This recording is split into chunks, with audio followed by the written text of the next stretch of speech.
بسم الله الرحمن الرحيم ألهاكم التكاثر حتى زرتم المقابر كلا سوف تعلمون ثم كلا سوف تعلمون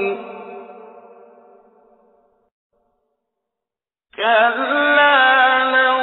تعلمون علم اليقين لترون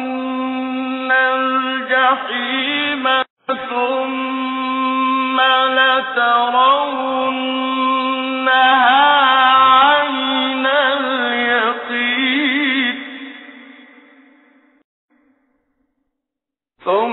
ثم لتسألن